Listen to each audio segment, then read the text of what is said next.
भौजी नंबर 1, भौजी number 1। Break के बाद रवो लोग इनके फिर से स्वागत बा फैमिली फन और मौज मस्ती के शो भौजी नंबर 1 में।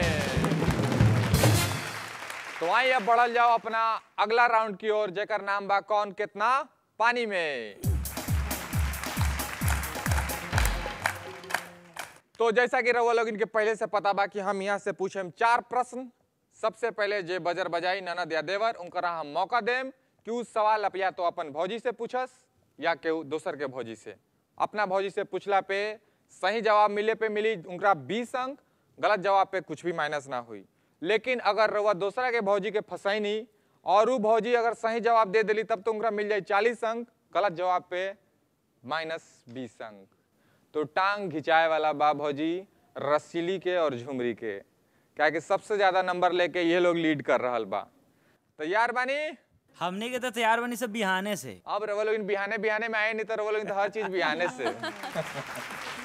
तो ई राउंड के पहला क्वेश्चन बा रवो लोग इनके बीच, कुंभ का मेला किस किस जगह लगता है? सबसे पहले बजर बजाया है रसीली ने बजाया है। तो बताओ जरा रसीली, इस सवाल के जवाब अपन भौजी से चाहिए या दोसर के भौजी से? अपनी भौजी से। अपनी भौजी से चाहिए। बताएं रसीली जी। कुंभ का मेला इलाहाबाद में लगता है और हरिद्वार में लगता है। तो राउर जवाब बा हरिद्वार, जो कि बिल्कुल ही सही जवाब है।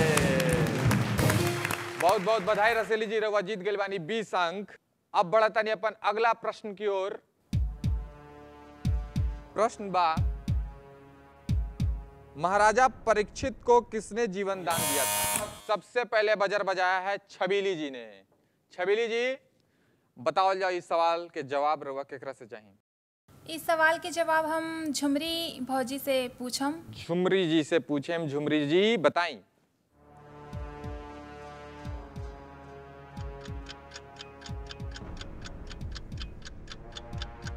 जन्मेजय राजा तार्क्ष ने दिया था। गलत जवाब। और रउआ अपन मकसद में कामयाब हो गए बानी, 20 अंक और माइनस हो गई। सही जवाब बा भगवान श्री कृष्ण। अगला प्रश्न बा, ध्यान से खेले के बा, मौका बार बार ना मिली। तो अगला प्रश्न बा, हनुमान जी के बेटे का क्या नाम था? तो बजर सबसे पहले बजेले बानी रसीली जी ने। बताएं इस सवाल के जवाब केकरा से चाहिए रहुआ? झुमरी भौजी। झुमरी भौजी के सब कोई पकड़ रहा बा। बताई भौजी। मकरध्वज। और जवाब बिल्कुल ही सही है। और ये भौजी फंसे वाली नहीं की, मार गई बाजी। 40 अंक, जोरदार तालियां। अब अगला प्रश्न बा हमने के बीच, माँ देवी दुर्गा ने किन राक्षसों का वध किया था? सबसे पहले बजर बजेले बानी छबीली जी ने। बताएं छबीली जी। ये क्वेश्चन के आंसर हम अपन भौजी से पूछम। अपन भौजी से बताएं। अपन भौजी। कालकासुर।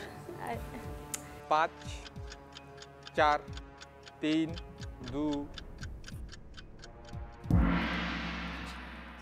महिषासुर। फिर भी रउआ नुकसान में नहीं खी, रउआ 20 अंक ना मिलल, लेकिन रउआ माइनस में भी नहीं खी। एक को बताना था कि सबका किसी का भी आप बता सकती थी, लेकिन रउआ एक को गो ना बतेनी है। तो इसी घालमेल के साथ खत्म होता है ये राउंड। और अब हमनी के बढ़े के बाद अपना अगला राउंड की ओर। लेकिन ओकरा से पहले हम रूबी जी के परेशान करें। रूबी जी रउआ बताई भौजी लोग के परफॉर्मेंस के ऊपर राउर का राय बा? आज तो हमार राय बदल गई बा। हमेशा हम सोचत रहनी क्वेश्चन राउंड में ये लोग परफॉर्म नहीं कर पावत, लेकिन आज तो बहुत बढ़िया परफॉर्म कैले बा लोग। Very nice. खासकर झुमरी जी के बारे में रउआ का कहें? झुमरी जी के तो डबल मुनाफा हो गई बा। जोरदार तालियां। और हमार मोरनी जैसी भौजी के का हाल बा? एकदम कमाल बा, हाल एकदम टंच बा, मिजाज बुलंद बा। मियाज बुलंद बा। और अजीत बाबू? हाँ, छक्का मारा चलो अब बढ़िया से। छक्का मार रहल बा। होके मायूस नहीं यूं ही शाम से ढलते रहिए, जिंदगी भोर है सूरज से निकलते रहिए, एक ही पाँव पे ठहरोगे तो थक जाओगे, इसलिए धीरे धीरे सही रास्ते पे चलते रहिए। वाह, क्या बात है, हमारे दिल के बात रहे। तो अब एक के साथ हमने के बढ़े के बाद अपन अगला राउंड की ओर, जिन राउंड के बाद भौजी लोगन के कोई मौका ना मिली अपन नंबर बढ़ावे के। तो अगला राउंड के नाम बा, जी हाँ, नाचे मन मोरा।